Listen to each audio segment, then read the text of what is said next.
Hello, everyone. I'm Governor John Carney. Thank you for joining us today. We've got a good group today as we declare the month as Teen Dating Violence Prevention and Awareness Month. We've got the Chief Judge from Family Court, Chief Judge Newell. Thank you for joining us. We have Krista Griffith, Representative Krista Griffith from the General Assembly. We have Sue Ryan, who's the Executive Director of the Delaware Coalition for the Prevention of Domestic Violence.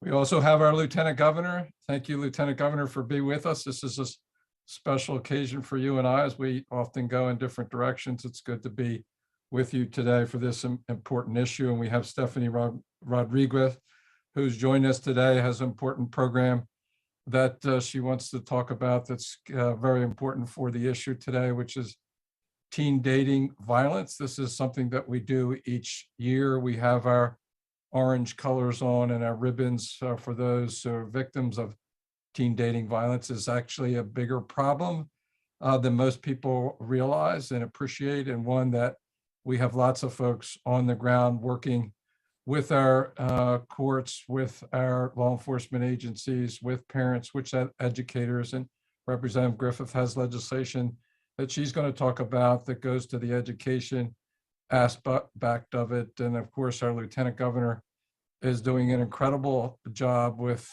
mental health issues. And of course, these go right to the hub of issues that are given rise to after teen dating violence. So with that, I'm going to turn it over to Chief Judge Newell. Thank you for all your great work. I know it's been a difficult time for all of you and your colleagues there in the family court, the very challenging issues and challenging time to do that work. So thanks for joining us today. Thank you for being chair of the Domestic Violence Coordinating Council and all the other great work that you do. Well, thank you, Governor. But according to my agenda, it looks like the Lieutenant Governor was going to speak before me. I'm happy to go first, but I'll defer to the Lieutenant Governor. Why don't you go ahead and I'll do the Lieutenant Governor with a nice introduction next. Yep, okay, all right. Well, thank you. Thanks. And thank you, Governor Carney, and good afternoon, everyone. First of all, I want to thank the Governor for his staff for once again hosting this event, this important proclamation event and awareness. Governor, you've demonstrated an indefatigable commitment to reduce and eliminate domestic violence and teen dating violence. The Department of Education prepares an annual statewide summary report of incidents of dating violence and sexual assault occurring in our public schools. And I commented last year that an alarming statistic that was that over half of the reported incidents, and emphasis on the reported incidents because we know this is a widely unreported statistic at times, took place in our elementary and middle schools. Now, this year, the percentage is down to 40% in the most recent report published by the DOE. But for me, that is still alarming and still too high. Teen dating violence is an adverse childhood experience, what we know is the ACE scale, which affects and stays with a youth as they move through life. And the national theme for Teen Dating Violence Awareness Month this year is entitled Talk About It.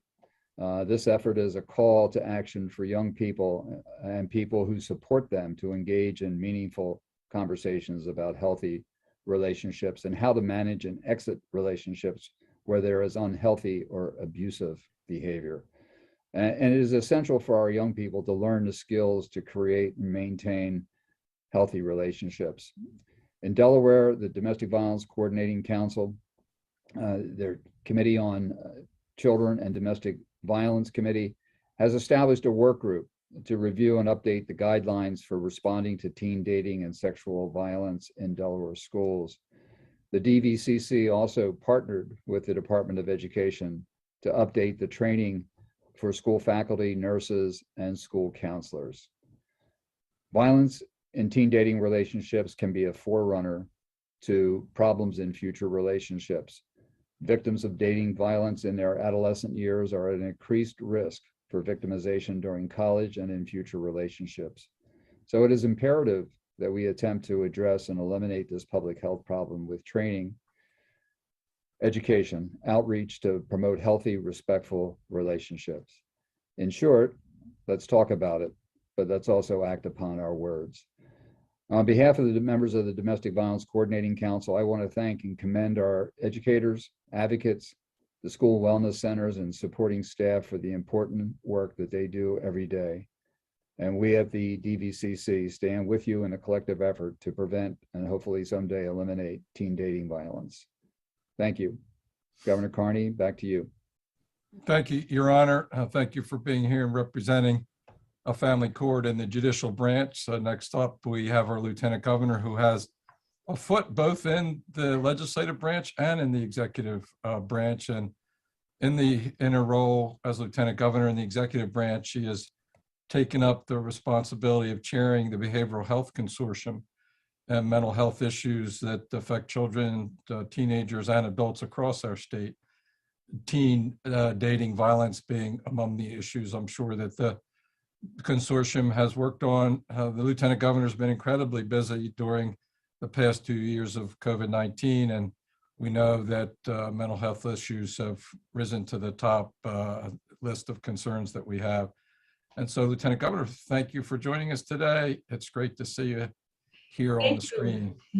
Thank you, Governor. It's great to be with you. As you said early on, we're not often together. We're in different places, but today is really an important one. And as our incredible, honorable Judge Newell indicated, there is so much that we can do. And I'm thrilled to be here with Representative Griffith, Sue, and to Stephanie and the team of folks who have gathered here. It really is paramount that we address these issues early. And Governor First Lady Carney has been at the forefront with trauma-informed care, and all of this fits together. We can prevent teen dating violence, as the judge so honorably mentioned, that we can lower those numbers. And thanks to everyone who's listening today, who's out in the community, who is working tirelessly with our youth, whether in our schools and aftercare programs, we can make a difference. And having been, as you said, a foot in two sides when I was in the legislative branch, having sponsored teen dating awareness resolutions, we can do more. And I will just say that in the past 2 years, we have seen this uptick in social emotional challenges. And we have been dealing with the fact that 1 in 3 teens will report before their 18th birthday some type of physical, emotional abuse with a partner, with a peer, and that is significant. And that is why we are here today, to show our support. And I'm thrilled to join you in signing this proclamation to make sure we continue to have those resources in the community. So with that, Governor Carney, I'll give it back to you, and thank you and our First Lady for the efforts that you have put forth addressing behavioral health, and particularly teen dating violence prevention and education. So back to you.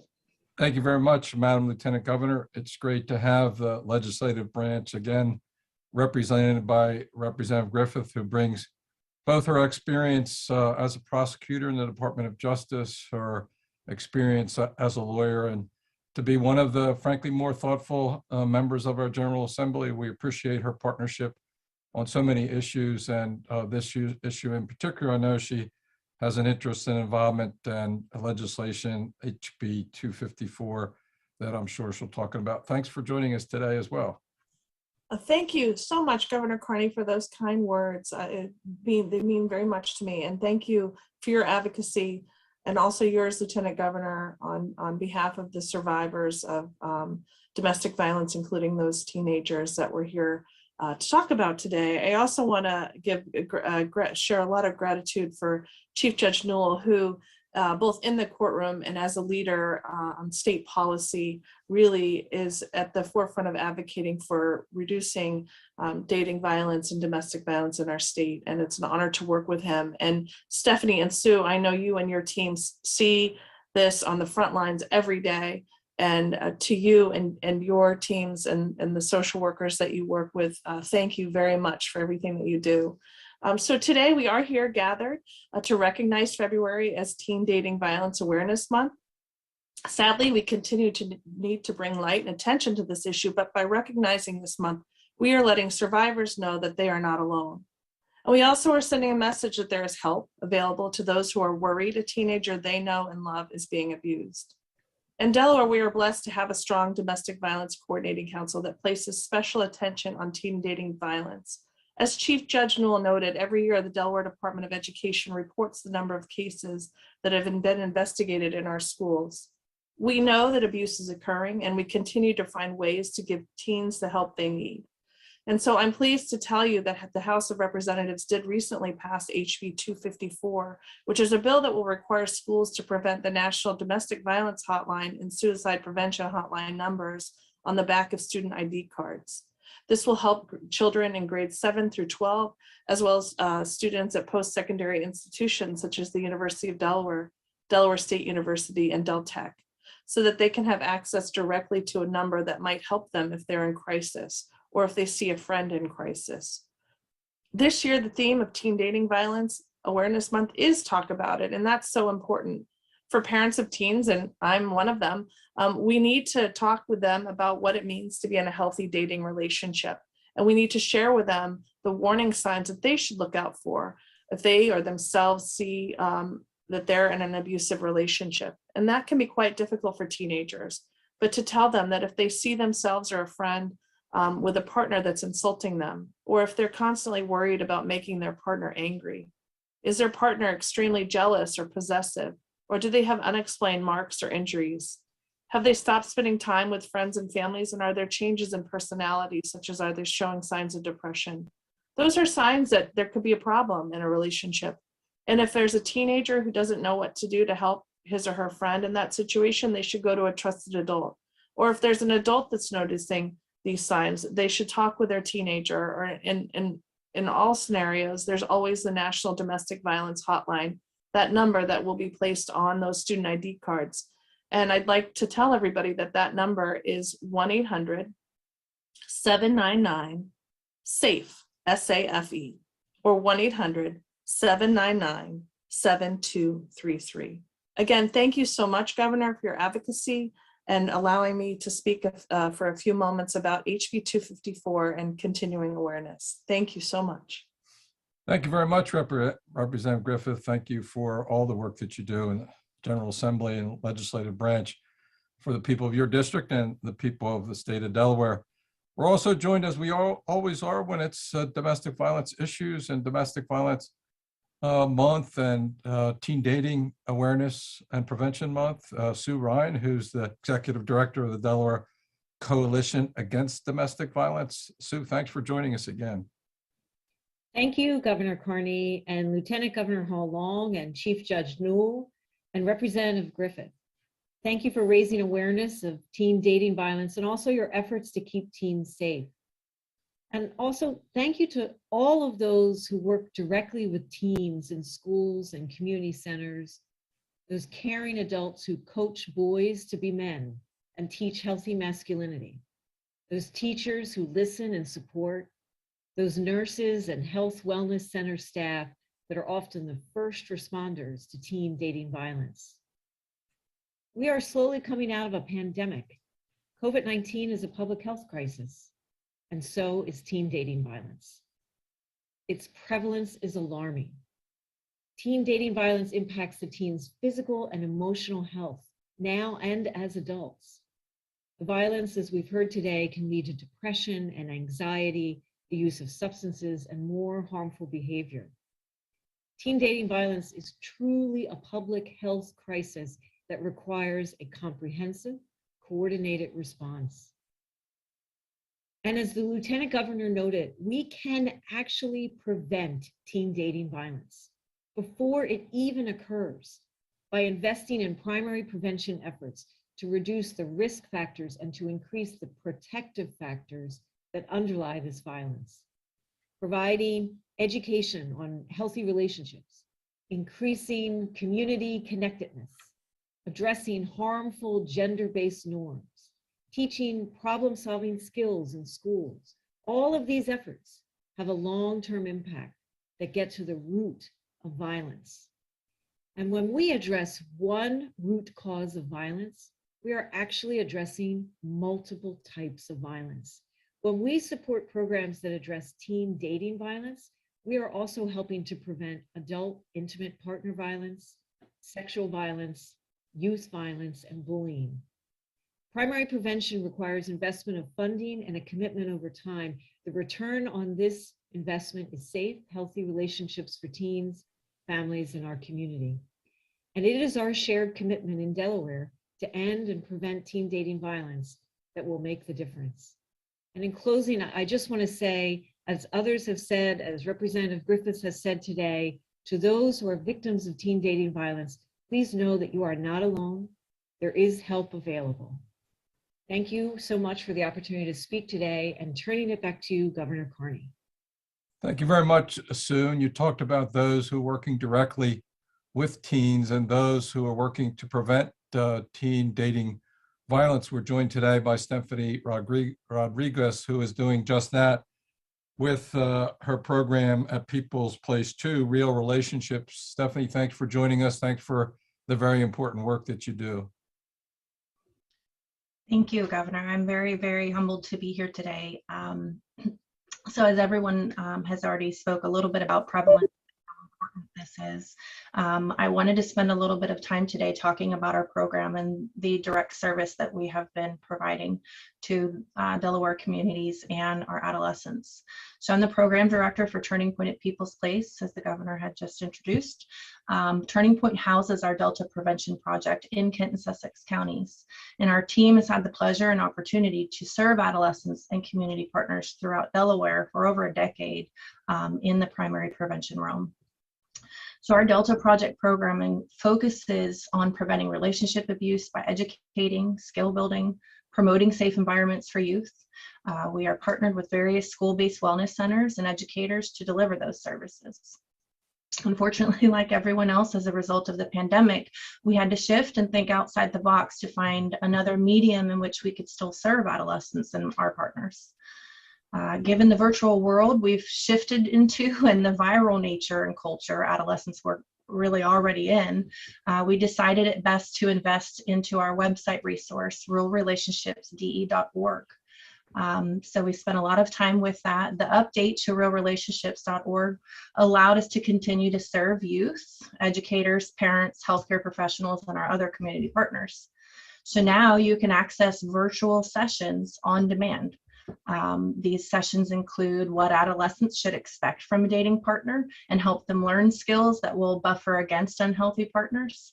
Additionally, for students, we offer sessions on how in a digital world social media may impact their beliefs, values, and relationships. There's also a series for adolescents around financial empowerment. And this particular series helps adolescents to discover some of the values they hold around money and finances, how to recognize financial abuse in a relationship, and how they themselves can set up for future financial independence by things like using a budget, how to save, and how to plan financially for their futures.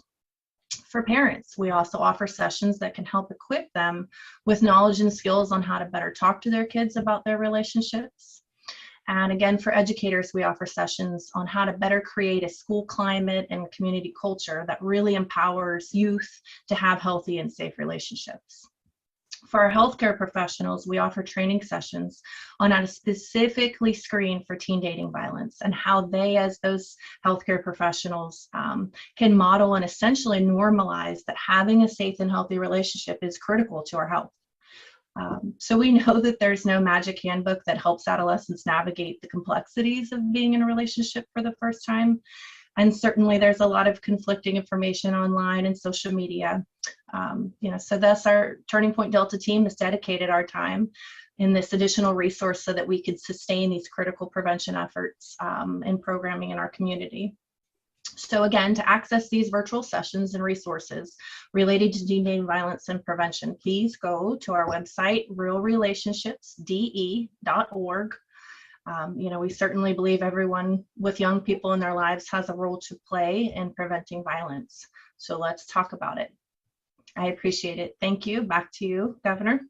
Thank you very much, Stephanie, and thank you for the great work that you and your agency does there in the mid and lower part of our state, across the state for Delawareans. Thank you again to our Lieutenant Governor, work on the Behavioral Health Consortium, to Representative Griffith for her leadership in the General Assembly. To you, Sue, always there, always ready, always helping.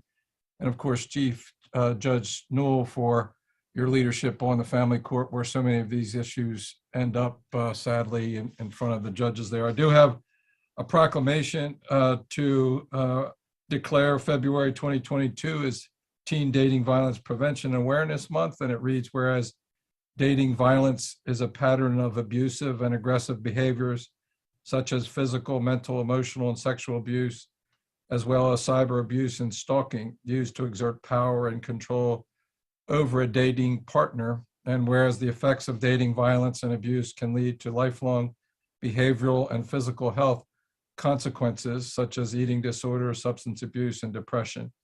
And whereas the Domestic Violence Coordinating Council estimates that 26% of women and 15% of men who are victims of stalking, sexual or physical violence first experience such violence before their 18th birthday.